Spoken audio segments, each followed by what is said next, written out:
Te va, Daniel, muy buenas noches, ¿cómo estás? Buenas noches. Muy bien. Contanos, están organizando desde ADUL un curso para docentes universitarios y están pensando en todo caso en qué. En realidad, yo no soy de ADUL, yo voy a dar el No, curso, está bien. pero estoy invitado, lo organizan colegas, camaradas de ADUL, y es un curso de especialización docente no solamente universitaria, creo que es para docentes en general. Ajá. Ahora que también está destinado a docentes del secundario o del primario, me imagino yo. Bien. ¿Por qué motivo, en todo caso, un docente debe participar del curso que ustedes van a plantear? ¿Está Borges de por medio?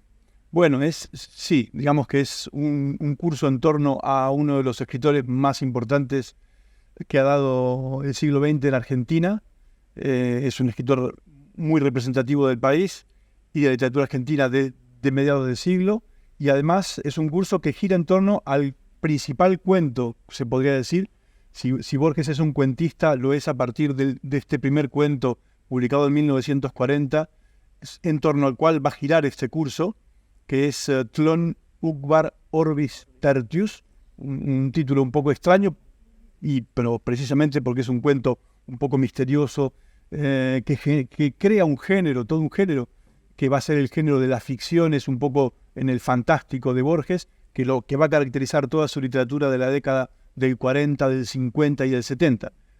Pero digamos que es un curso que no solamente se va a centrar en el aspecto más conocido de la obra de este autor, el aspecto, digamos, puramente literario, sino que intenta reflexionar sobre el alcance político, geopolítico de este cuento. Es una lectura un poco nueva, un poco distinta que se propone.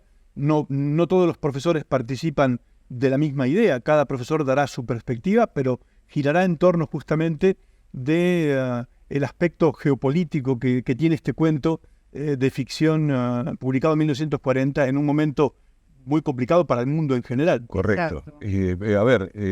Contanos en todo caso 2 o 3 líneas de lo que es tu impresión alrededor de este tema. Bueno, el cuento, digamos, cuenta la historia de la invención de un país y luego de un planeta por un grupo de científicos europeos, pero que luego se trasladan a Estados Unidos y que poco a poco deciden publicar una serie de textos que van a comenzar a invadir el mundo.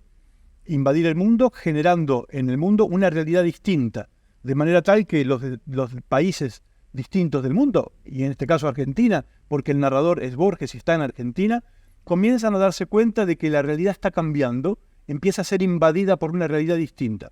Borges está reflexionando aquí en, por un lado, la invasión nazi en Europa, la ideología también estalinista en Rusia, pero también en la ideología, digamos, cientificista, capitalista de los Estados Unidos. Son estos 3 polos que interesan a Borges y que él considera, en la ficción, que se está invadiendo de tal manera el mundo que en los distintos países se comienza a olvidar la propia tradición, hasta incluso las propias lenguas. La colonización de Exacto, la propia lengua. Exacto. Sí, Entonces, un texto, yo no sé si la palabra es difícil, pero que tenés que recorrerlo y verlo para entender un Borges que, más allá de sus letras y de la literatura en sí, tiene también una visión geopolítica del mundo que si no te lo yo lo estudié, me acuerdo cuando era estudiante, y me costó muchísimo entender una serie de cuestiones que tienen que ver con nuestros inicios, nuestras culturas aborígenes y la desculturización, ¿no? Entonces verlo a un Borges fuera de la literatura, sino ya como un analista de varios puntos, ¿no? En efecto, y justamente es un poco raro leer a Borges de esta manera, porque tradicionalmente en los años 50, 60, Borges era visto como un escritor extranjerizante, representante, digamos, del imperialismo norteamericano o inglés en todo caso, y de hecho era considerado un escritor, digamos, por naturaleza antiperonista y tal. Pero si uno mira bien estos textos, se percibe, efectivamente, Borges tiene esa cultura. Él se formó en la biblioteca de su padre, que era una biblioteca inglesa del siglo XIX. E Inglaterra es el país colonial por excelencia del siglo XIX e incluso del XX, porque el inglés hoy mismo es nuestra lengua franca y nos ha invadido por todos lados. Pero justamente Borges reflexiona aquí en la pérdida de los distintos idiomas nacionales. Claro, él no se da cuenta, pero nosotros sí, y podemos leerlo, digamos, a Borges en contra de Borges, que aquí en Argentina y en América Latina hubo antes ya un borramiento de las lenguas, no del español, sino de las lenguas o de los pueblos originarios que fueron justamente desplazadas por el español en todo el proceso de colonización. De manera que Borges, al reflexionar sobre el colonialismo, digamos, de los países centrales en el siglo XX, nos permite también a nosotros reflexionar sobre un colonialismo anterior y una pérdida de las tradiciones anterior a esa de la que él habla, y que lo involucra a él mismo como representante que era de una clase criolla, digamos, que siempre miró hacia Europa, olvidándose. Borges era profundamente racista en ese sentido, no lo digo yo, lo dicen casi todos los borgianos,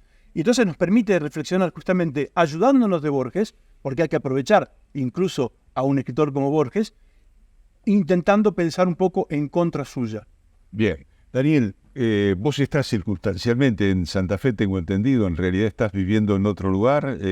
Contanos un poco algunos detalles de esta experiencia, en todo caso, que significa volver a Santa Fe y plantear una discusión en estos términos. Sí, digamos que sí, es un poco circunstancial. Yo viví toda mi vida, soy de Galvez, y trabajé en Santa Fe durante muchos años, y en el 95 me fui para hacer una tesis en Barcelona, y luego me fui a Francia y allí me quedé trabajando en una universidad enseñando la literatura.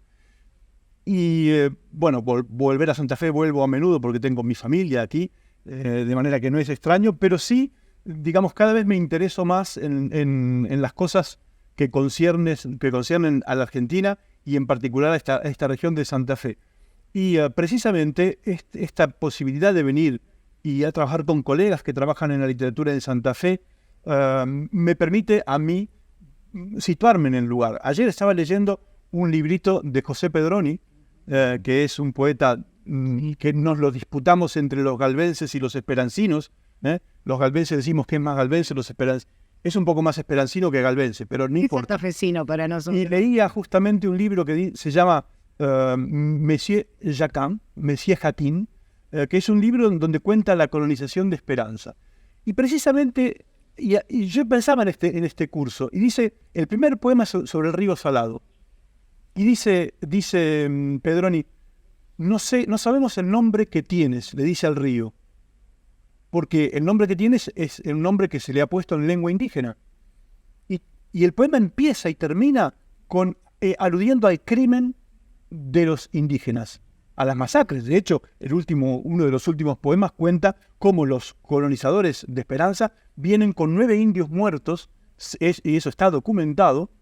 Entonces, este olvido de una lengua, en torno al cual gira justamente el cuento de Borges, está ya allí en este pequeño poema de Pedroni, el primero sobre el Salado, en donde dice, nunca sabremos tu nombre, tu verdadero nombre, el nombre que te daban los primeros pobladores de esta zona y toda la zona que recorre justamente el río Salado. Entonces, esa experiencia me permite justamente volver a tomar conciencia un poco de mis propios orígenes aquí en Santa Fe. Lo rescatás a Pedroni, es cierto, si hubo un poeta popular en todo caso en la región, ese poeta fue Pedroni. Y además fue un poeta armado desde el punto de vista de la exquisitez de su poesía, ¿no? Es realmente fantástica y incluye, sin lugar a dudas, muchos de los temas sociales que en una sociedad como la esperancina, en una sociedad como la de Santa Fe de entonces también, era bastante difícil de abordar. Sí, en efecto. Y en la ciudad de Galvez, en la que yo vengo, este tema yo lo viví de muy pequeño.